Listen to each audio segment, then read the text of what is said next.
بیٹا کہاں ہے؟ امریکہ میں۔ باپ کہاں ہے؟ ہاسپٹل میں، انتقال ہو گیا باپ کا۔ تو وہ یہاں سے فون جا رہا ہے بیٹے کو کہ تمہارا باپ انتقال کر گیا۔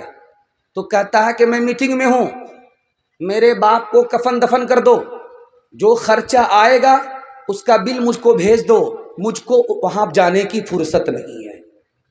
جس باپ بیٹے کے اوپر یہ باپ سینہ دکھاتا تھا، سر اٹھا کر کے چلتا تھا کہ میرا بیٹا کہاں ہے؟ امریکہ میں، میرا بیٹا کہاں ہے؟ لندن میں ہے، اس بیٹے کو مرے ہوئے باپ کا کندھا دینے کی فرصت نہیں ہے۔ چوتھی بات بتا کر کے آپ کو بڑی حیرت ہوگی کہ بیٹا ہو نہیں رہا ہے، شادی ہو گئی، 10 سال ہو گئے، بیٹا نہیں ہو رہا۔ تو کیا کہتا اللہ سے؟ اے میرے پروردگار، اگر تو مجھے بیٹا دے گا تو میں بدن کے کپڑے کے علاوہ سب کچھ خیرات کر دوں گا۔ اب اللہ نے دعا سن لی، بیٹا پیدا ہو گیا۔ جب جوان ہوا تو دارو کا گلاس لیتا ہے، جم کر کے دارو پیتا ہے۔ جب نشہ سر کے اوپر چڑھا، کسی کا مرڈر کر دیا، مرڈر کر کے وہ تو بھاگ گیا، اور یہ دعا مانگ کر کے بیٹے کو لانے والا باپ جیل کے اندر چلا گیا۔ بڑھاپے کی اولاد آوارہ ہوتی ہے۔ شیخ سعدی رحمۃ اللہ علیہ نے لکھا کہ جو آدمی بڑھاپے میں شادی کرتا ہے اور اس کو جو اولاد ہوتی ہے وہ آوارہ ہوتی ہے۔ ایک بوڑھا دعا کرتا ہے درخت کے نیچے کہ میرے پروردگار مجھے بڑھاپے کا سہارا دے دو، بیٹا مل گیا۔ وہ بیٹا دعا کرتا ہے میرے پروردگار وہ درخت بتا دو جہاں میرے باپ نے میرے لیے دعا کیا تھا، میں اس کے لیے وہیں جا کر کے بد دعا کروں گا کہ میرا باپ مر جائے، جلے تو جلال تو اس بلا کو ٹال۔ حضرت تھانوی رحمۃ اللہ علیہ کہتے ہیں ہم لوگ باپ ہیں، کیسے باپ ہیں؟ جیسے کہ کسائی بکرے کو پوستا ہے، بڑا کرتا ہے، اس پر چھری چلاتا ہے، اسی طرح ہم بل بچے کو پال لیں، اس کو انسان نہیں بنا رہے، مسلمان نہیں بنا رہے، ایک نمبر کا شیطان بنا رہے تاکہ اس کا ٹھکانہ جہنم ہو جائے۔ آپ اچھا کھلا دیجئے، اچھا کپڑا پہنا دیجئے، بڑی سے بڑی زمین خرید کر کے بچے کو دے دیجئے، بڑا سے بڑا مکان بنا کر کے دے دیجئے، بچہ بھول جائے گا، برباد کر دے گا۔ لیکن ایک احسان کیجئے، زندگی بھر بچہ اس احسان کو یاد رکھے گا، بھولے گا نہیں۔ آپ جاہل رہے کوئی فرق نہیں پڑتا، اپنے بچے کو انسان بنا دیجئے پڑھا لکھا کر کے، اپنے بچے کو مسلمان بنا دیجئے پڑھا لکھا کر کے، وہ زندگی بھر احسان کو یاد رکھے۔ ایک مثال پر پیغام ختم کر رہا ہوں۔ حضرت عمر کی عدالت میں باپ کا مقدمہ آیا، بیٹے کا مقدمہ آیا۔ باپ نے کہا یہ کمینہ نافرمان ہے، بیٹا کہتا ہے یہ سب سے بڑا نافرمان ہے۔ حضرت عمر سر پکڑ کر کے بیٹھ گئے، بات کیا؟ بیٹا ادھر کھڑا، باپ ادھر کھڑا، باپ کہہ رہا یہ نافرمان، بیٹا کہہ رہا یہ نافرمان۔ اس عدالت میں یہ ثابت ہوا کہ بیٹا بعد میں نافرمان ہے، پہلے باپ نافرمان ہے۔ باپ نے حرام کما کر کے بچے کو کھلایا، حرام حلق کے نیچے گیا اور حرام کی طرف گیا، پہلے باپ نافرمان ہے، اس کے بعد بیٹا نافرمان۔ میں ہاتھ جوڑ کر کے آپ لوگوں سے ایک بات کہوں گا، بچے کو نیک بنانا ہے تو جب گھر میں بچہ آپ کا رہے موبائل چھوڑ دیجیے، آپ بچے کے سامنے موبائل مت دیکھیے۔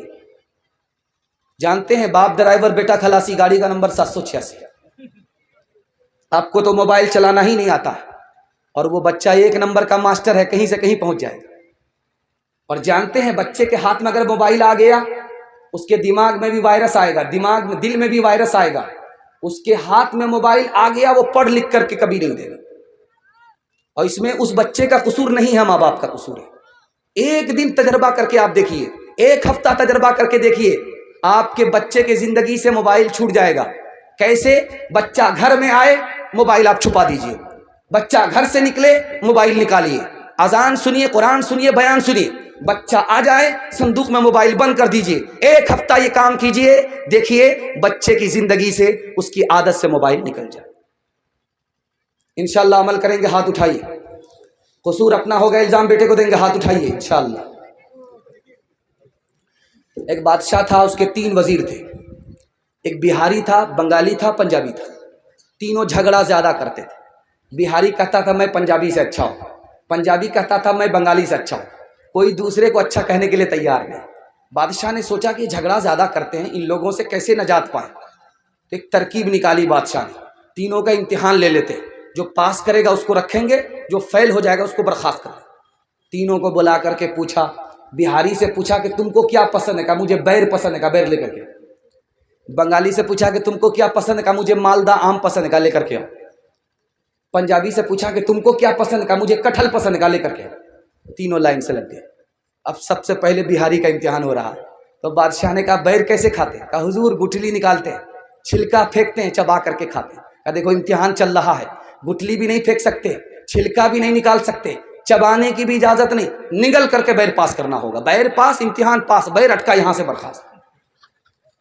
اب وہ ہائیبریڈ بیر تھا، کہاں پاس ہوگا، جا کر کے اٹک گیا تو باپ باپ کرنے لگا، رونے لگا، چلانے لگا۔ تو بیر اندر تو نہیں گیا، دوبارہ منہ میں واپس آ گیا تو ہنسنے لگا۔ بادشاہ کو بڑی حیرت ہوئی، اس کا رونا تو سمجھ میں آتا ہے لیکن یہ ہنستا کیوں ہے؟ بادشاہ نے کہا اے نالائق، تمہارا رونا تو سمجھ میں آتا ہے کہ بیر اٹکا، موت کا خوف ہوتا ہے اس لیے تو روتا، لیکن ہنستا کیوں ہے؟ کہا حضور ہنسنے کی وجہ یہ ہے، چھوٹے سے بیر میں میرا یہ حال ہے، یہ عام کٹہل والے کا کیا حال ہے۔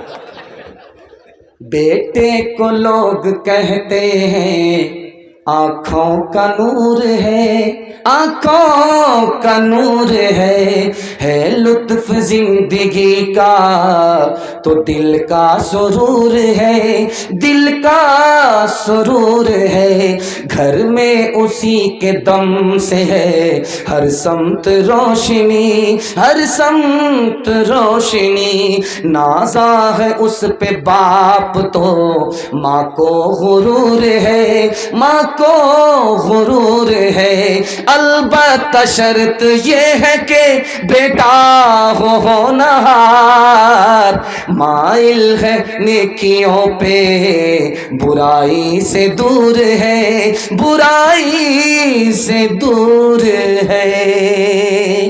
عورتوں کے حوالے سے دو پیغام، زحمت تمام، کل بھی آپ کو صبح جلسہ سننا ہے، آج آپ کا جلسہ جلدی مکمل ہوگا تو آپ کو سونے کا ٹائم ملے گا، آج کا جلسہ کامیاب ہوگا تو اس کی برکت سے اللہ کل کے جلسے کو بھی کامیاب فرمائے گا۔ عورتوں کے حوالے سے دو پیغام ہیں، آپ لوگ یہاں سے وہاں تک سننے کے لیے تیار ہیں؟ دونوں ہاتھ اٹھا دیجئے انشاءاللہ۔ عورت کو سر پر بٹھائیں گے، ہاتھ اٹھائیے انشاءاللہ۔ دھیان سے سنیے گا، جلدی سے نکل جائے گا، صرف دو پیغام، 5 سے 7 منٹ میں میرے حصے کا جلسہ مکمل ہو رہا۔ آپ نے دل خوش کر دیا، اور میں آپ کو دل سے دعا دیتا ہوں کہ اللہ آپ کے گھر میں اگر جوان بیٹی ہے، غیب سے مناسب جوڑے کا انتظام فرمائے۔ آپ کا جوان بیٹا بے روزگار ہے، میں دعا دیتا ہوں اللہ آپ کے بیٹے کو دین دنی رات چگنی ترقی عطا فرمائے۔ آپ کے گھر میں بیماری ہے، میں دعا دے کر کے جاتا ہوں اللہ اس جلسے کی برکت سے جسمانی روحانی تمام بیماری سے آپ کو آپ کے گھر کو پاک صاف فرمائے۔ دھیان سے سنیے گا، عورتوں کے حوالے سے سنا رہا ہوں۔ 4 عورت ایک جگہ بیٹھی ہوئی تھی، ہر عورت اپنے شوہر کے بارے میں بول رہی تھی۔ ایک عورت کہتی ہے میرا شوہر تو خرگوش کی طرح نرم ہے، میرا شوہر زرنب گھاس کی طرح خوشبودار ہے۔ یہ بہت اچھی عورت ہے جو اپنے شوہر کی تعریف کر رہی ہے۔ دوسری عورت نے کہا میرا شوہر مالک نام ہے، اونٹ جب آتے ہیں گھر پہ تو زیادہ ہوتے ہیں، اور جب اونٹ جاتے ہیں گھر سے تو کم ہو جاتے۔ کہا کیا مطلب ہوا؟ کہ اتنا بڑا مہمان نواز ہے کہ مہمان ادھر آتا ہے اونٹ ذبح کر دیتا ہے، مہمان ادھر آتا ہے اونٹ ذبح کر دیتا ہے، آنے والا اونٹ تو زیادہ ہو جاتا ہے، جانے والا اونٹ کم ہو جاتا ہے، اتنا بڑا مہمان نواز میرا شوہر ہے۔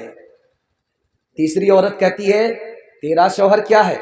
جو میرا شوہر ہے وہ تیرا شوہر نہیں، میرا شوہر اونچے ستون والا ہے، لمبی نیام والا ہے۔ کیا مطلب ہوا؟ کہ مالدار بھی ہے، بہادر بھی ہے۔ بہت خوش قسمت عورت ہو کہ تمہارا شوہر مالدار ہے، تمہارا شوہر بہادر ہے۔ اب ایک چوتھی عورت سامنے آئی، اس نے کہا کہ میرے شوہر کی خوبی بتا رہی ہوں کہ میرے شوہر نے مجھ کو زیور پہنا کر کے میرے کان کو، ناک کو، گلے کو بھاری کر دیا۔ میرا شوہر اتنا اچھا مجھ کو کھلاتا ہے کہ میرے بدن میں اتنی چربی ہو گئی ہے کہ میرا بازو ہم سے اٹھتا نہیں ہے۔ اتنا شاندار، اتنا اچھا، اتنا نرم دل، اتنا مہربان میرا شوہر ہے۔ اب ایک عورت آتی ہے، وہ کہتی جانتے ہو میرا شوہر کون ہے؟ 1 نمبر کا پیٹو ہے،